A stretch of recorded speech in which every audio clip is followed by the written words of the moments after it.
I mean, I don't like the sort of the halal way of doing things, but I think that's probably the quicker and more humane than gassing animals or smacking them over the head with a shovel or 6 minutes worth of dying. So, and I sometimes feel very guilty about buying sort of supermarket chicken and stuff like that. But then I think, does a fish have a consciousness? You know, I don't know. These are very spiritual and existential questions, aren't they? We adjust our ethics and morals according to how hungry we are, I suppose. Indeed. I don't like the way that they treat animals. I mean, there's lots of stuff that I'm not comfortable with. Do you think that's slightly hypocritical, that statement? Yes.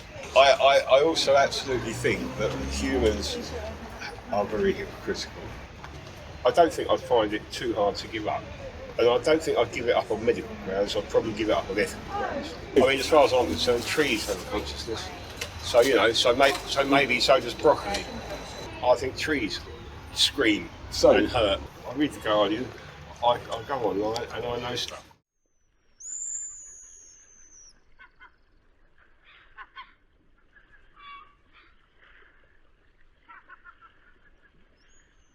It's all animal related. Yeah.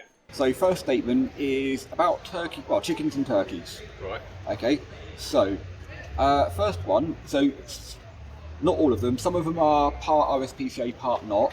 Okay. Some of it's all RSPCA. Far away. I have to answer your thought-provoking questions, yeah? Well, yeah, respond to them, I guess. Okay. Respond is probably better than answer. Okay, well, how long does this take? Your choice. I'll give you 4 statements, you can make it 4 seconds. All right, well. Or you might have a lot more to say. Sure. Okay, first one. Young chickens and turkeys, they often, when they're being grown, they often have their beaks trimmed to actually avoid them pecking and harming one another, typically due to confined spaces. Yeah.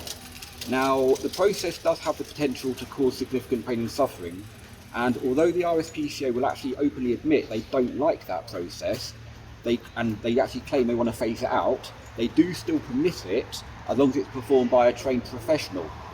Now, so the first question on that is, do you think that process can ever be justified? Well, I suppose it depends if it damages them, but it saves them damaging lots of other birds, then it may be justified. Mm-hmm. Fair enough. Okay. Maybe. Fair enough.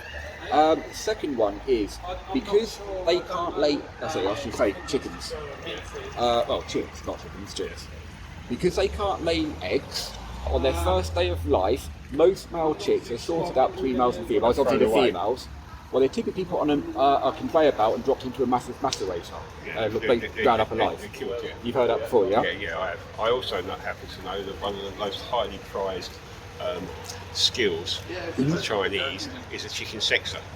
Yes. Being able to tell very quickly. Oh, I've seen it. Wallop in the bin, wallop through there, wallop in the bin. I've seen them do it. They go ding, ding, ding, ding, ding, ding. It's like amazing.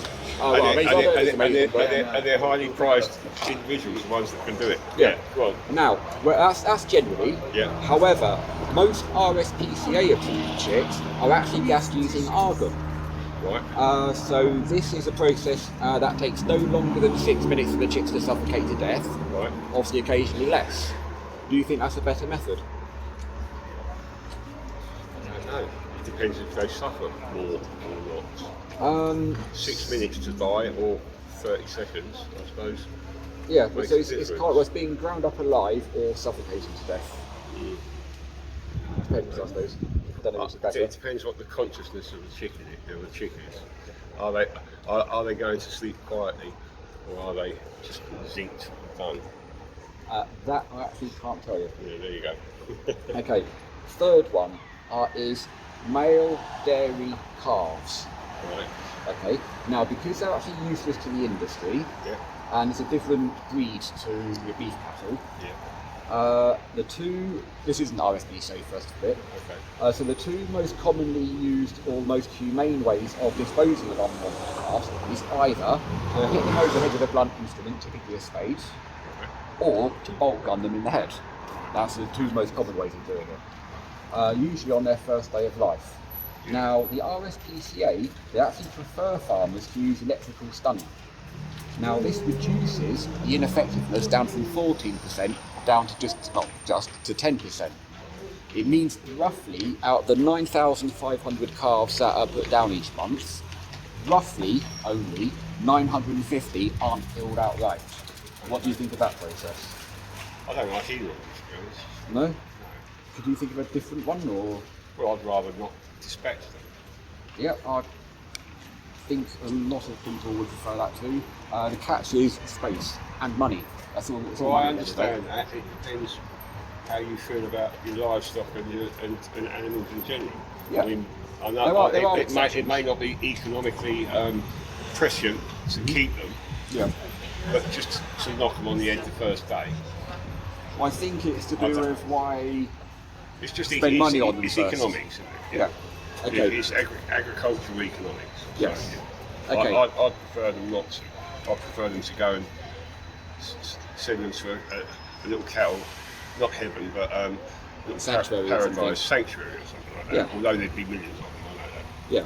I mean, it's not. There are some exceptions, but this I'm talking majority here. Yeah. Okay. Final one is pigs. Now, before I give the statement, do you know, or if you don't know, would you be able to guess how most pigs in the UK are disposed of?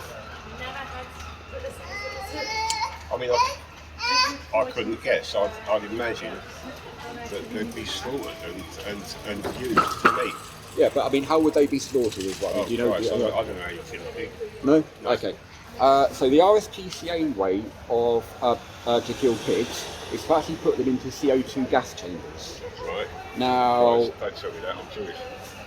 yeah, well, CO2, you might know this as well, it's an aversive gas, actually forms acid on their eyes and in their lungs. It's a bit like when you have Coke and it goes up the wrong way in your nose.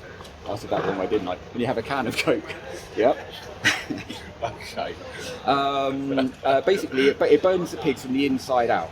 Now, that process, it takes no longer than 3 minutes, but often as little as 30 seconds for the pigs to die that way. But bearing in mind, obviously, you've got the adrenaline and stuff like that, to slow down time. Do you think that process is acceptable? I don't know.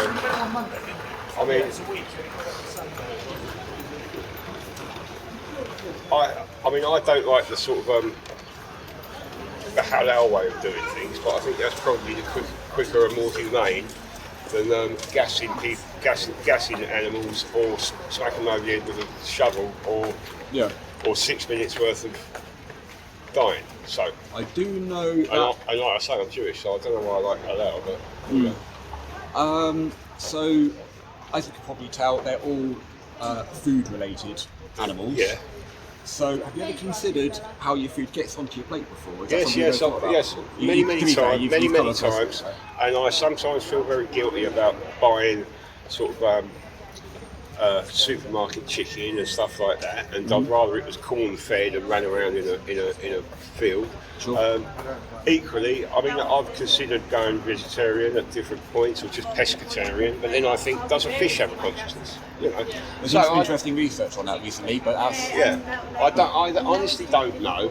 It's I mean, I still eat meat and I still eat fish, and I'd rather that say for argument's sake, like an ex-girlfriend of mine who was a vegetarian always said, she loved the smell of bacon. We all do, but I'd rather the pig had a happy life before it died and fed me, rather than being stuck in some pen with 1,000 other things, like getting in the way and sitting in their own shit.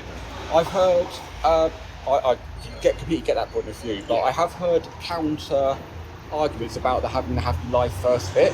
Yeah. So, like, if you had two animals, one hadn't had a happy life, one had an extremely happy life, which one would be the worst life to take? Wouldn't it be worse to take the one that's actually having a happy life? What, so you mean put the other one out of its misery? Yeah.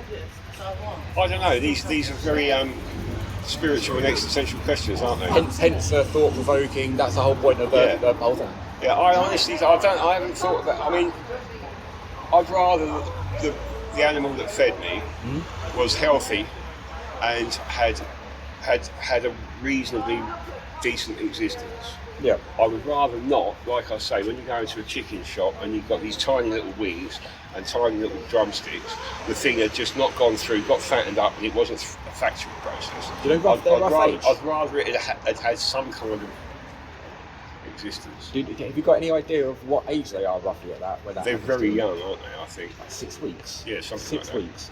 Something like that. Fraction. I mean, when I was younger, you'd get a chicken. You'd buy a chicken, but you'd only have it very rarely because it was a treat for Sunday lunch or something. But you'd get it, and it would be a big lump, and the drumsticks would be nice and big, and it looked like it had a life. That was back in the 70s, though. So nowadays they come out and you get a little chicken. It's pumped full of water, and the drumsticks are like that, and the wings are like that, and it doesn't look like it's survived very long. No, and that doesn't sit very well with me. Sure. Although we adjust our ethics and morals according to how hungry we are, I suppose. We do. Mine have changed over many topics over the years. So, you said a couple of things that are quite interesting. So, first of all, do you think you need to eat animals to survive? No. So, would you say the reason we do it then is purely for our enjoyment of them? No, I don't particularly think that. I think it's because we're made to. But I think there's a huge industry that revolves around it. Mm-hmm. And I understand farming and I understand eating meat, but it's now become such an industry that every ready meal you buy is full of ground up bollocks and nuts and backbones and brains and all the rest of it. And I don't like the general. I don't like the way that they treat animals these days. No. In the industrial sense. Yeah. So I feel like this is going to be an obvious question to ask, but would you say then you are against animal abuse? Definitely. Yeah. So. But at the same time, I do understand that we kill them and eat them. Mm-hmm. So I don't think they need to be abused before birth and then eaten. No. So the examples I gave you there in those statements, that is like touching the surface. There's obviously a load more animals that we consume, and there's a lot more processes that I can't go through every single one of them because it would take me forever. Also, the industrial side of it obviously contributes to the climate change So would you say that the process I described to you would constitute as animal abuse? Is it abuse to chuck a pig in a gas chamber and have them suffocate? I mean, I've heard the screams. It is literally one of the most harrowing sounds I've ever heard. I think it probably is. I also think it's animal abuse to take a chick and throw it in an incinerator, a macerator or whatever. I think it's also animal abuse to I mean, there's lots of stuff that I'm not comfortable with. No. So do you think that if you are against how they treat the animals to get them on your plate, and you're for animal abuse, and you agree... For or against? Sorry, you're against animal abuse. Yeah. So you're against animal abuse, you don't like how they get onto your plate, you acknowledge that you don't need to eat them to survive, but every time you purchase a product, you are essentially paying somebody to repeat that process to them. Yeah. Do you think that makes? Do you think that's slightly hypocritical, that statement? Yes. Yeah. So do you think there's a way? I also absolutely think that humans are very hypocritical. Mm-hmm. They also do the easiest thing available to them, and if we could all stick to our ethics and morals, that would be a wonderful thing. But it's not necessary. It's more complicated than that. Yeah. I understand that. So if you were to turn around, I'm not saying you're going to do this, but you never know, you might do. You might go home and think about it a bit further. I'd like to say I don't eat loads of meat. Mm-hmm. I like fish, maybe once or twice a week, and I may eat meat maybe once a week or twice a week at the most. Sure. Okay, so if you thought about it a bit further, later tonight, tomorrow, next week, next year, whenever it might be, and you cross your mind, you think, you know what? I know that every single time I purchase this product, I'm asking for another one to be suffering to replace it. Because I'm reiterating their business model. Yeah. So if you decided you were to go against that, what do you think you would find that difficult?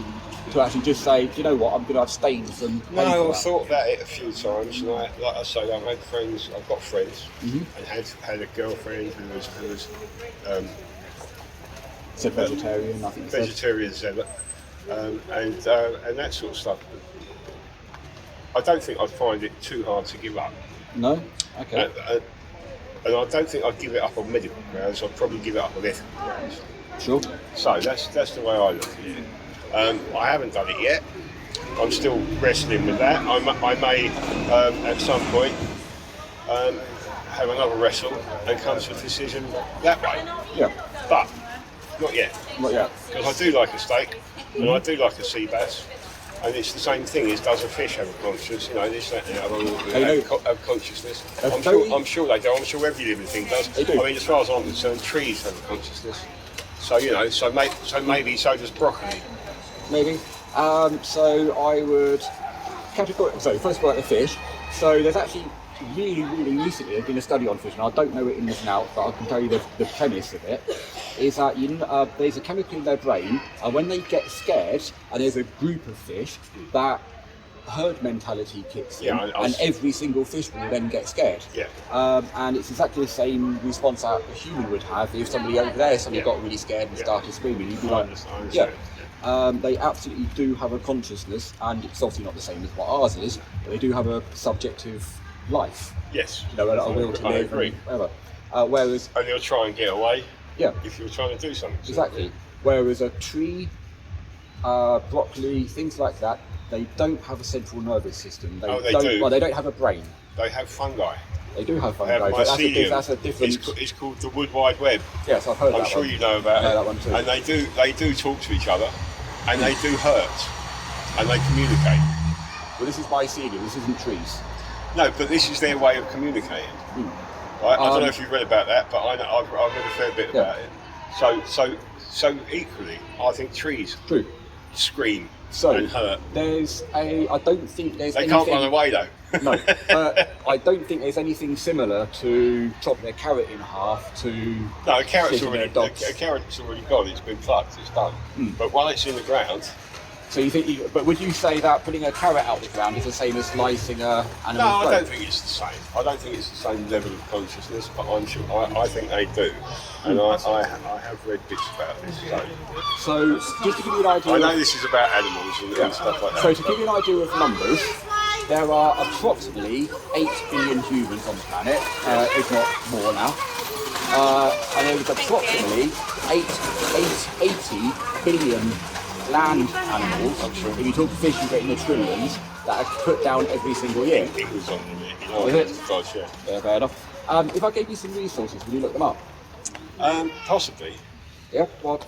If you've got a set of websites on a card or something, then I would at some point get round to looking at them, because I could possibly be interested. Yeah. I mean, I read, I read the Guardian, I go online and I know stuff. Yeah. And I read stuff. So I might possibly be interested in having a look at it. If Sure. it just reinforces what I already know, then I don't know. Well, just in case I didn't actually make it specific.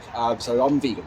Yeah. So the difference between a vegetarian and a vegan, I'll just tell you that bit very quickly. I've got vegan friends. Yeah. I know the difference. It's the vegetarian is a diet. The vegan is I don't want to be Any responsible. animal products, yes. Well, I don't want to pay for an animal to be tortured unnecessarily. Well, it depends how you define it, yeah. But some people might define it differently, but yeah. Of course. So this QR code, that takes you to a resource page, which has got most of these on there, to be fair. Okay. But on the second one on there is it's actually a really old speech, about 20 years old now, but it's very relevant, by a guy called Gary Roski. It's just a university lecture. Okay. And apart from when he says, and now you've got tofurkey or whatever, so he's really out of date on his foods, obviously being as old as it is, but all the rest of it, really relevant, so I really recommend watching it. I will have a look. Yep. And good luck with your endeavours. Thank you very much. I have to go, I've got a couple of things to do, and I'm going to go watch the England game. But Yeah, thank you very much. believe me, I do have a lot of, it's not simply empathy with your crusade. Well, all we're basically asking you to do is, you've already admitted, it's something you've thought about, Something I'm you do think uncomfortable about, with, and you don't like it. I don't like the industrial scale of it all. So all we're saying to you is I'd rather go down the beach and catch a fish. So all we're saying is just align your actions with your morals, Yes, and you'll see the difference inside. I understand, but that's not easy. It's dead easy when you think about it from the animal's perspective. I get you. Yeah. You take care. Good luck. Thank you. Bye bye.